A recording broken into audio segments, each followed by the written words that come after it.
네, 화제가 된 이슈를 짚어보는 시간 이슈앤스토리입니다. 김동철 심리학 박사 그리고 손수호 변호사와 함께 이야기 나누겠습니다. 어서 오세요. 반갑습니다. 자, 얼마 전이죠. 실종 해프닝이 있었던 배우 김부선 씨가 이번엔 갈비뼈 부상을 당했다는 소식이 전해졌습니다. 경찰의 이 출석도 지금 뭐 연기한 상태라면서요? 그렇습니다. 지난번 지방선거 국면에서 김부선 씨가 지금 피고발인입니다. 지금 고발을 당했어요. 그리고 또 그뿐만 아니라 또 참고인 신분이기도 한데요. 왜냐하면 이재명 현재 도시자 당시의 그 도시사 후보 측과 또 그 김영환 당시 후보 측 간에 서로 이제 그 고발이 있었거든요. 그 과정에서 김부선 씨도 공직선거법상의 허위사실 공표죄로 고발을 당했고요. 그리고 또 이재명 시장에 대한 고발건에 또 참고인 신분이기도 합니다. 그런데 이제 지난 그 7월 21일에 지인을 통해서요. 이 성남 분당경찰서에 나와라라고 하는 그런 출석 요청을 받았다고 해요. 그런데 이렇게 요청을 받았는데 출석할 수 없다라고 하는 출석 연기 신청서를 경찰에 제출했다. 이거를 지금 좀 화면에 나오고 있는데요. 이런 것을 지금 그 사진 찍어서 본인의 그 SNS에 올렸습니다. 그와 함께 진단서까지 이제 공개했는데요. 그 진단서가 갈비뼈 골절에 대한 진단서예요. 그러면서 경찰에서는 나와서 그 이야기를 듣고 싶다라고 하지만 지금 현재 갈비뼈가 부러졌기 때문에 지금 6주 동안 치료를 요하는 상황이다. 따라서 이런 그 부상 치료를 다 완벽하게 마친 다음에 경찰서에 나가겠다라고 하는 이야기를 SNS 등을 통해서 밝혔습니다. 네, 그런데 갈비뼈가 골절 당한 이 중에 지금 애견견과 여행 중이라는 글이 올라왔는데 건강 회복은 잘 하고 계시는 행동일까요? 골절 당한 날짜가 7월 10일이거든요. 그런데 지금 현재 애완견하고 이제 그 여행을 한다, 이별 여행을 하고 있다라고 이렇게 SNS에 이제 올렸습니다. 그런데 보통 이제 갈비뼈가 이제 부러졌다라고 얘기를 한다면 뭐 금이 갔다 뭐 이렇게 얘기한다면 되게 큰 뭐 부상같이 느껴지시잖아요. 근데 사실은 뭐 운동을 하다가 뭐 골프를 치다가 이렇게 허리를 살짝 돌리더라도 사실 이렇게 금이 갈 수도 있습니다. 실금 말씀하시는 실금을 얘기하는 거죠. 그리고 또 그 뭐 골다공증이 있는 환자들 같은 경우에는 기침을 하다가도 이렇게 이제 그 실금이 이렇게 갈 수도 있습니다. 어르신들 같은 경우는 가끔 기침하다 진짜 실금 간다는 얘기가 그런 얘기가 있죠. 그래서 이런 부분들로 인해서 뭐 통증이 사실은 뭐 심하실 거다라고 얘기는 하지만 사실 근육통 정도의 통증 이렇게 이제 보시면 될 겁니다. 그렇다고 해서 뭐 여행을 하거나 뭐 이렇게 심하게 몸을 움직이면 별로 좋지는 않겠죠. 자, 그렇기 때문에 이제 뭐 진통제 복용을 한다든지 아니면 물리치료라든지 압박치료 이런 것들을 많이 받고도 있습니다. 그렇군요. 갈비뼈가 부러졌을 때, 심하게 부러졌을 때는 꼼짝 안 하고 그냥 누워있는 방법 이외에는 뭐 기부스 하는 것도 없고 되게 골치가 아프다고 하는데 실금 같은 경우도 전치가 꽤 이렇게 길게 나올 수도 있는 것 같네요. 자, 지난 26일이요. 김부선 씨 실종 신고 발생 이후에 정말 확인되지 않은 추문들이 쏟아졌습니다.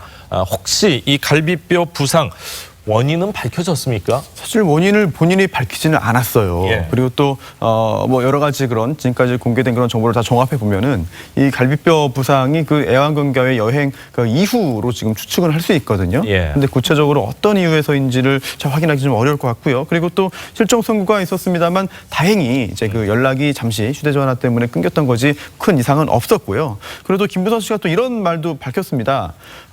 이게 그 설상가상으로 다쳐서 갈비뼈가 골절됐다라고만 했고 구체적인 내용을 밝히지 않았고요. 그리고 또 지금 뭐 굉장히 좀 가혹한 상황이기 때문에 매일매일 울고만 있다라고 하면서 하지만 일어설 것이다. 라고 했습니다. 그리고 또 차가웠고 거센 바다에서 삶을 읽어갔던 뭐 제주 여인들의 끈기를 보여줄 것이다라고 말을 했는데요. 이런 여러 가지 SNS를 통해서 글을 밝히고 있습니다만 아마 경찰서에 나와서 구체적인 이야기를 하기 전까지는 아마 많은 분들이 뭐 걱정도 하고 또 여러 가지 그런 궁금증을 표할 수밖에 없지 않나 생각됩니다. 이 사건 당사자인 이재명 지사는 현재 조폭 연관설에도 연루가 되어서 지금 여론도 그렇게 좋지는 않은 상황인데 이 김부선 씨 입장에서는 이 스캔들 의혹 수사에 어떤 영향을 미칠지 좀 지켜볼 수도 있을 것 같다는 생각이 듭니다. 보통 전문가들이 이렇게 볼 때는 지금 여러 가지 이제 사건들이 많이 지금 쏟아져 나온 상황이기 때문에 아마 좀 지켜보자, 추이를 지켜보자라고 하는 생각들을 아마 많이들 하시는 것 같아요. 8월 25일 날 민주당 전당대회가 있습니다.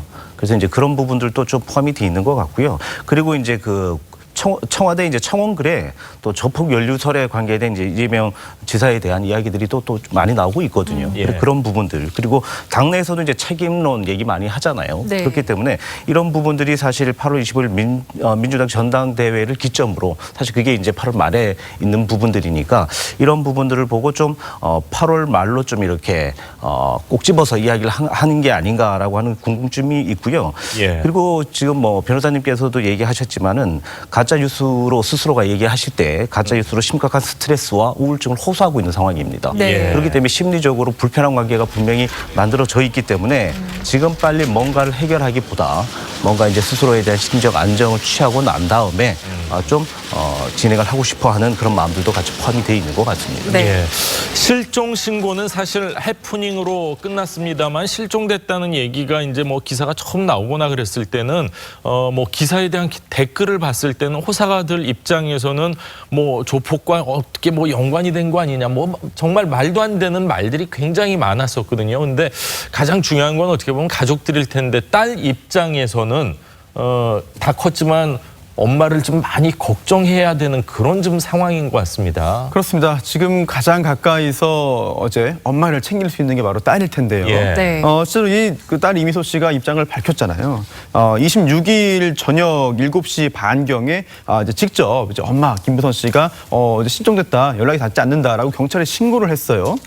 그런데 그 이유가 이 엄마가 여행을 간다고 해서 본인의 차를 빌려줬다. 일주일 전에, 몇 주 전에. 예. 그런데 그날 오전 10시부터 연락이 되지 않는다라고 해서 경찰에 신고한 겁니다. 얼마나 놀랐겠어요. 예, 그렇죠. 많이 예. 놀랐겠죠. 그리고 또 여러 가지 또 엄마가 스트레스 받고 엄마가 뭐 힘들어하고 예. 뭐 여론의 그 중심에 서 있는 그런 상황을 알기 때문에 여러 가지 걱정을 했을 것 같은데요. 하지만 다행히도 그 1시간 만에 엄마의 연락이 닿았습니다.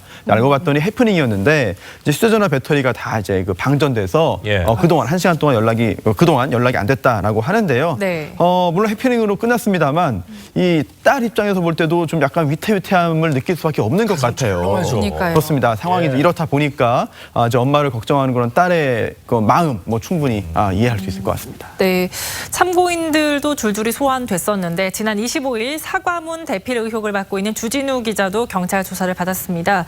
주 씨는 이 기자들의 질문에 김부선 씨를 돕기 위해서였다라는 말을 여러 번 강조했는데요. 들어보시죠. 김부선 씨가 저한테 다급하게 요청을 했고 부탁을 했어요. 그래서 제가 김부선 씨 입장에서 김부선 씨를 도우려고 나선 것은 맞습니다. 그래서 김부선 씨가 그 이후에 계속해서 감사하다 고맙다는 얘기를 여러 차례 했고요. 그래서 잘 끝난 얘기인데 그 이후에 어떻게 문제가 이렇게 복잡해졌습니다. 네. 네, 주진우 씨는 뭐 도와달라고 해서 도와줬다 이런 입장입니다. 부탁을 해서 도와줬다. 근데 김부선 씨는 주진우 씨를 지금 원망을 하고 있는 상황이라고 봐야 되겠죠? 네, 과거에 김부선 씨와 이제 친분 관계가 두터웠다. 김부선 네. 씨가 그렇게 얘기를 하지 않았었습니까? 예. 근데 이제 그 주진우 기자와 이제 이야기하는 과정에 이제 그 이재명 그 지사를 가만히 두지 않겠다 이렇게 이제 전화 통화를 했었습니다. 그리고는 연락이 끊겼습니다. 그래서 김부선 씨 입장에서는 연락이 끊겨서 뭐 의혹이 좀 있다라고 생각을 했었을 것이고 예. 이후에 이재명 도지사와 전국에 이제 그 뭐 토크 콘서트죠 이런 데를 같이 다니고 있다라고 하는 또 정보를 또 얻게 됩니다. 네. 그러면서 이제 심리적으로 상당히 이제 위축이 되기도 하고 분통을 터뜨렸다 뭐 이런 얘기가 있는데 이에 이제 그 김부선 씨는 이제 그 주진우 기자가 모사를 꾸몄다. 이런 일들을 모두 꾸몄다라고 하는 정도의 이제 분노를 상당히 이제 심하게 터뜨리고 있고요. 그리고 대한민국의 최고 저널리스트가 네. 이렇게 뭐 재벌과 같은 이렇게 안 좋은 일들을 같이 벌인다 이렇게 강도 높게 비판을 했었습니다. 그 모사했다 그 부분은 그 김부선 씨로 추정되는 네, 인물의 추정되는. 녹취록에서 얘기가 된 거죠. 네네네네. 그래서 이렇게 그 여러 가지 이제 그 심리적 문제 그러니까 이런 거죠. 과거에 친분이 있었던 이런 부분들이 결국은 나는 배신을 당했다라고 하는 부분들에 대해서 상당히 큰 분통을 터뜨리고 있다 이렇게 얘기할 수는 있겠습니다. 네. 지금 주요 참고인들은 거의 다 조사를 받은 것 같고요. 김부선 씨는 이제 8월 말에 출석을 하겠다 이렇게 예고를 한 상황입니다. 이재명 지사도 나름대로 분주하게 준비를 하고 있을 텐데 이재명 지사는 언제쯤 출석을 해서 입장을 또 밝힐 것으로 예상을 하십니까?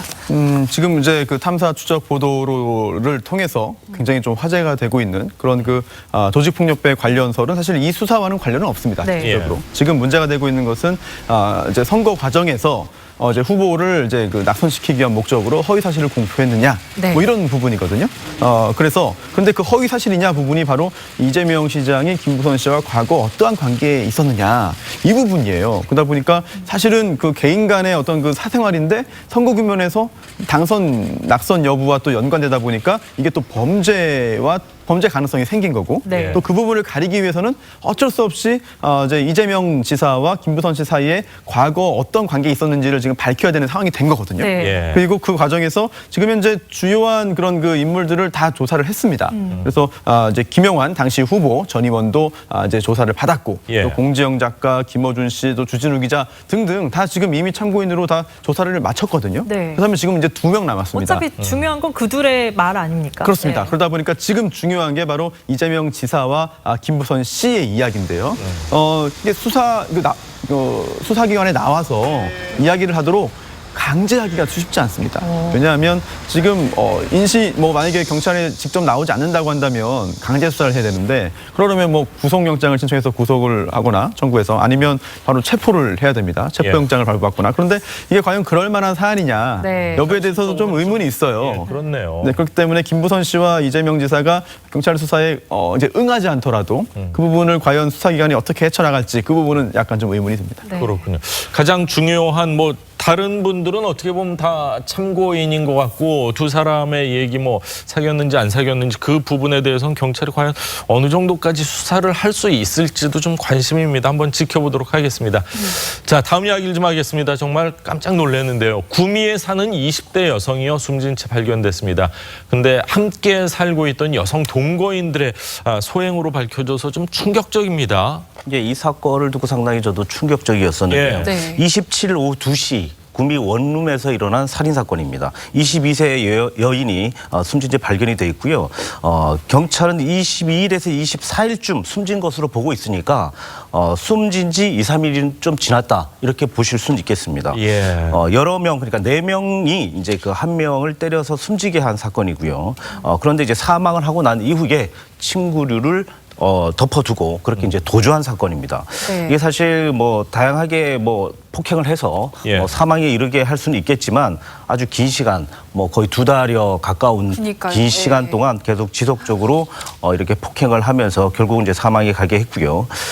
그리고 뭐 몸으로도 어떻게 보면 주먹으로도 가격을 해 부분도 있지만 어떤 도구를 활용을 해서 폭행을 했다라고 하는 부분들이 있어서요. 예. 일단 심장마비로 그렇게 판단을 한 것 같습니다. 그 피해자들은 예. 피의자들은 자 예. 그러나 이런 부분들은 누구는 알 수는 없는 부분들이니까 부검을 통해서 지금 현재 조사를 하고 있다 이렇게 얘기할 수는 있겠습니다. 네, 그런데 뭐 어떻게 사망에 이르기까지 폭행을 한 이유들을 뭐라고 진술을 합니까? 이 부분이 굉장히 큰 충격을 주고 있는데요. 예. 물론 사람이 이제 사망한 것 자체도 충격이지만 도대체 왜 이렇게 정말 그 사망할 때까지 이런 폭력을 행사했느냐, 그 원인이 뭐냐 이 부분을 확인해 보니까 더 큰 충격을 주고 있습니다.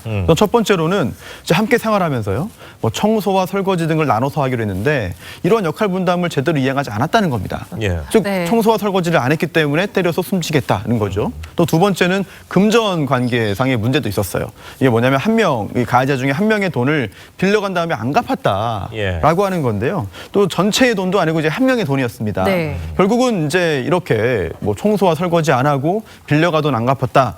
그런 이유로 이제 사람을 폭행해서 결국은 사망하게 한 그런 사건이기 때문에 굉장히 많은 분들에게 충격을 주고 있습니다. 그렇군요. 뭐 같이 생활을 하다 보면은 뭐 한 번 정도는 어떤 뭐 폭력 사고가 있을 수도 있습니다. 근데 이건 뭐 한 번이 아니라 좀 지속적으로 폭행이 이어졌다면서요? 자 이런 부분들이 이제 제어가 안 되는 구타 심리라고 저희들이 이야기를 할 수도 있거든요. 그런 게 있습니까? 네네네. 한 번 구타를 했는데 이게 이제 스스로도 제어가 되지 않고 예. 만든 사람도 이게 이제 습관화가 돼버리는 것이죠. 그리고 만든 사람들은 지속적으로 우울증이 발생이 되고 무기력이 발생이 되고 되고 예. 그 이후로 계속 이제 맞아도 저항을 하지 못하는 상황이 되는데 예. 이제 여기서 가장 중요한 부분들은 뭐냐면 여성 가해자 중에 한 명 정도가 주도적으로 했었을 때 이게 가능합니다. 그러면 이제 서로가 이제 그 고통을 되는 거죠. 동조하게 예. 되는 부분들이죠. 예. 그렇기 때문에 피해가 이제 더 커졌을 수가 있고요. 피해자는 상당히 무기력화가 되어 있을 가능성이 상당히 높기 때문에 예. 이 사건은 사실 좀 마음 아픈 사건이기도 하고 사회에서도 사실 집단 구타의 형식들이 이런 형식들로 상당히 많이 나타나고 있습니다. 그럼 여기엔 뭐 주범도 있을 거고 거기에 따른 동조자도 있을 거고 그럴 네네. 텐데 피해 사실을 뭐 외부에 전혀 알리거나 그러진 않았나 봐요. 저희들이 이제 스톡홀름 증후군이라고 있습니다. 예. 그래서 폭력을 받고도 저항하지 못하고 예. 그냥 묻어두는 그런 이제 증상을 이야기를 하는데요. 예. 보통 지속적으로 계속 이렇게 구타를 받다 보면 자기도 모르게 동조를 하게 되고 예. 그러니까 만든 것도 고통스럽다라고는 느끼지만 그래 그럴 수 있어. 그 가해자의 내가 심리를 잘못했겠지. 이해하게 되는 그렇죠. 그런 심리인 거죠. 그런 부분들이 분명히 포함이 돼 있죠.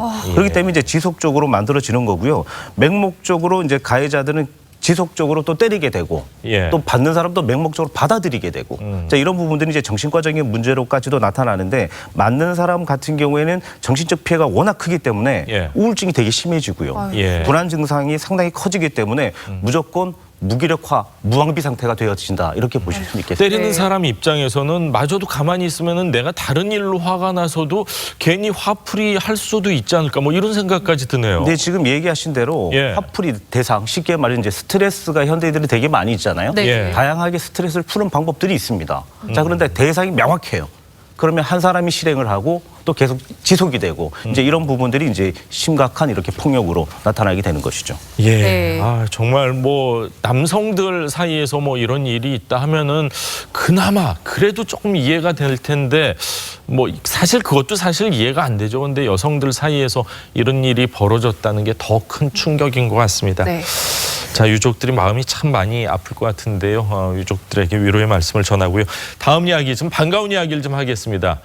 봐도 반가운 얼굴이 있습니다. 바로 우리나라 축구 국가대표 선수 손흥민 선수 얘기입니다. 세계 최강이죠. 바르셀로나를 상대로 이 프리시즌 첫 득점에 성공을 했는데 자, 영상부터 만나보시죠.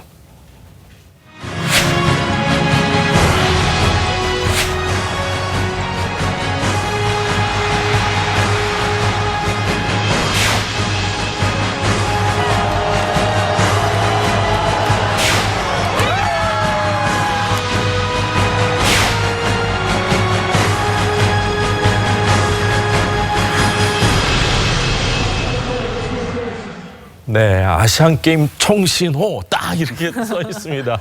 자, 누구보다도 진짜 바쁜 여름을 보내고 있는 손흥민 선수 FC 바르셀로나 하면은 세계 뭐 최고의 축구 클럽이다 이렇게 볼 수가 있는데 이 경기에서 활약이 대단했네요. 그렇습니다. 최근의 추세가 이제 그 유럽의 그 각국에 있는 그 유명 리그 소속의 유명 팀들이 예. 이제 모여서 이제 시즌 개막하기 전에 이제 연습 경기를 이제 하는데요. 그 연습 경기 겸 대회로 같이 치릅니다. 네. 투입도 많이 되고요. 또 흥미도 끄는데 예. 미국에서 지금 전 세계 유명 팀들이 다 모여서 대회를 합니다. 그 중에 이제 손흥민 선수가 그 속해 있는 그런 토트넘도 출전을 해서 지금 바르셀로나와 지금 경기를 한 건데 골키퍼가 꼼짝을 못했네요. 그렇습니다. 여기에서 2대0으로 팀이 지고 있었는데 추격골을 터뜨렸어요. 그러니까요. 지금 화면처럼. 그리고 그 후에 동료 선수가 또 한 골을 넣어서 2대2로 이제 무승부가 되고 그 후에 있어서 승부차기에서도 손흥민 선수가 또 깔끔하게 골을 성공시켰는데요. 예. 영상으로 좀 전에 보셨습니다. 손흥민 선수가 이제 올해 월드컵에서도 큰 일을 했지만 또 이제 아시안 게임 금메달을 위해서 또 노력하고 있거든요. 예. 뭐 이제 조짐이 좋은 것 같습니다. 네, 손흥민 선수가 워낙 뛰어난 활약을 보여주고 있어서 아시안 게임에 출전을 해야 되는데 토트넘 감독 입장에선 좀 아쉬운 마음도 많이 들 것 같아요. 그렇죠. 기자회견을 했습니다. 포체티노 토트넘 감독이 상당히 이제 아쉬운 마음에 기자회견을 했는데요. 이제 애칭이 소니잖아요. 예, 우리에게 매우 중요한 선수다. 그리고 그러나 이건 아시안 게임에 나가야 되는 손흥민에 대해서 현실을 받아들여야 한다 이런 얘기를 했었습니다. 그리고 아시안 게임에 출전할 수밖에 없는 우리는 대안을 찾아야 된다. 그러니까 손흥민 선수가 빠지게 되면 예. 토트넘에서 대안을 찾아야 된다라고 하면서 불평만 하고 울고 있을 수는 없다. 그래서 뭔가를 이제 액션을 취할 것이다라고 했는데 이런 말들 자체가 포체티노 감독이 상당히 손흥민에 대해서 애착이 많다 이렇게 볼 수는 있겠죠. 그렇군요. 네. 토트넘도 그렇고 국가대표 팀 입장에서도 그렇고 가장 경계해야 될 게 이제 뭐 손흥민 선수의 뭐 부상이 아닐까 그런 생각이 드는데 자, 손흥민 선수에게도 또 우리나라 국가대표에게도 이번 아시안게임 정말 중요한 경기 아닙니까? 무리 없이 잘 출전을 할 수 있는 상황이죠. 지금 얘기하신 대로 사실 부상이 가장 큰 문제가 될 수도 있습니다. 예. 그래서 그게 저도 뭐 사실 걱정이 많이 되는데요. 요번에 이제 아시아 게임 이제 자카르타 아시안 게임에 이제 와일드 카드로 이제 승선을 했습니다. 예. 그리고 사실 23세 이상이지만 축구 대표 감독이 와일드 카드를 해서 23세 이상의 선수로 일단 승선을 하게 된 것이고요. 그래서 이게 사실 저희들이 가장 그 손 선수에 대해서 관심을 많이 가지고 있는 것들이 뭐냐면 다음에 7월에 이제 그 입영을 할 수밖에 없는 예. 입영 대상자입니다. 그죠. 예. 그렇기 때문에 이제 만약에 이제 메달을 따지 못한다면 꼼짝없이 이제 군에 가야 되는 이제 상황이 이제 만들어지는 것이죠. 예. 그래서 한 6개월 정도가 6개월 정도 이제 K리그에서 또 만약에 이제 군에 가게 된다면 상무팀에서 뛸 수는 있지만 K리그 6개월을 또 뛰어야 되는 일들이 또 생길 수가 있고요. 네. 그리고 내셔널 리그에서도 뛸 수도 있지만 어쨌거나 형 캐리어상 경력 단절이라고 하는 또 이렇게 큰 숙제를 또 안고 가야 되기 때문에 예. 본인 스스로도 상당히 아마 큰 부담이 아닐까 이렇게 생각을 합니다. 꼭 금메달을 땄으면 좋겠습니다. 또 LA 한인타운에서 또 팬들과 깜짝 만남을 가졌는데 여기에 또 멕시코 팬들도 대거 몰려서 또 화제가 됐네요. 그렇습니다. 손흥민 선수가 이제 영국에서 활동하다 보니까 미국에 올 일이 많지 않아요. 네. 경기할 일도 많지 않은데 이번 대회 프리시즌 대회를 맞아서 온 후에 이제 휴식일을 맞아가지고 LA 한인타운에 갔습니다. 예. 그래서 우리나라 그 축구 팬들도 만났는데 이 자리에 어떻게 해놨는지 멕시코 팬들이 자발적으로 많이 온 거예요. 얼핏 봐도 한국 사람보다 네. 멕시코 분들이 많은 것 같아요. 네, 그러면서 멕시코 전통 모자도 선물하고 뭐 자발적으로 이제 그 손흥민 선수의 응원가 같이 부르면서 굉장히 좀 환영을 하고 이제 했는데요. 예. 이게 짐작하실 겁니다. 이유가 있죠. 그렇죠. 네, 지난 월드컵에서 네. 이제 우리나라가 그 독일을 꺾어줬기 때문에 멕시코가 최종전에서 스웨덴에게 지고도 16강에 갔거든요. 맞습니다. 네, 아마도 지금까지도 멕시코 팬들이 그 일을 잊지 못하고 아직까지도 고마운 그런 마음을 가지고 있는 것 같습니다. 그 일은 아마 평생 잊지 못할 거예요. 오래 있었던 건데 뭐 어떻게 잊겠습니까? 근데 사실 뭐 운동 선수들이 다 저렇게 팬들하고 스킨십이 좋은 건 아닌데 과묵한 선수들도 맞습니다. 많은데요. 그리고 굉장히 쑥스러움을 많이 타는 선수들도 있는데 손흥민 선수 같은 경우는 유독 이 팬들이나 또 우리가 뭐 SNS나 뭐 이런 걸 통해서 봤지만 연예인들하고도 굉장히 이렇게 사람 만나는 걸 굉장히 좋아하는 선수인 것 같아요. 그렇습니다. 축구도 잘하지만 팬 관리도 잘하는 것 같은데요. 예. 이제 아버지가 굉장히 좀 여러 가지 그 개인 교습을 통해서 처음에 그 축구 기술을 지도했잖아요. 네. 그런데 아버지의 또 이것도 지도 중에 하나라고 합니다. 팬들이 있어야 선수가 있다라고 하면서 언제나 반갑게 언제나 감사하면서 팬들을 맞아라라고 예. 하는 그런 가르침을 줬다고 하고요. 실제로 그 훈련장이든 연습장에서든 그렇게 팬들이 기다려서 그 유니폼에 사인 받으려고 하거든요. 예. 워낙 유명한 선수니까. 예. 그러면 정말 지치지 않고 정말 저거를 참 귀찮아하지 않고 예. 언제나 최선을 다해서 팬들을 위해서 저렇게 노력을 하는데 예. 팬 서비스도 역시 월드 클래스인 것 같습니다. 사실 저 사인 해주는 게 쉬운 게 그 아니거든요. 함부르크 예. 시절에 제 친구가 또 그 구장에 갔었는데 예. 손흥민 선수가 그때는 그렇게 유명하지도 않았는데 예. 사인도 해주고 사진도 찍어줬다고 하더라고요. 유명하지 예. 않을 땐 쉬워요, 사실은. 유명하지 그때도 않으면은 나름 유명했습니다. 예, 이렇게 찾는 지금 사람이 더 별로 없기 인기가 때문에. 있기 때문에. 예. 저도 아이들을 데리고 가끔 야구장을 가거든요. 그러면은 졌을 때는 절대로 사인을 받으려고 안 해요. 왜 그러냐면 진 사람한테 사인 받으면 좀 기분이 나쁘기 때문에 사인을 받기 위해서는 사실 이긴 날 이렇게 사인 받기 위해서 그 선수들 나오는 데 나가서 열심히 사인을 받으려고 노력을 하는데 한 1시간 넘게 했는데도 아들, 딸 손잡고 한 명도 사인을 못 받을 때는요. 아유. 아빠로서 굉장히 좀 참 쑥스럽고 미안한 부분이 있으니까 대한민국 운동선수 여러분들 이렇게 팬들이 사인해달라고 하면은 조금만 더 열심히 마음의 장벽을 해주면은 좀 낮춰주시면 감사하겠습니다. 그러면 더 경기장 열심히 갈 것 같습니다. 자, 오늘 기분 좋은 소식까지 두 분 말씀 잘 들었습니다. 고맙습니다. 감사합니다.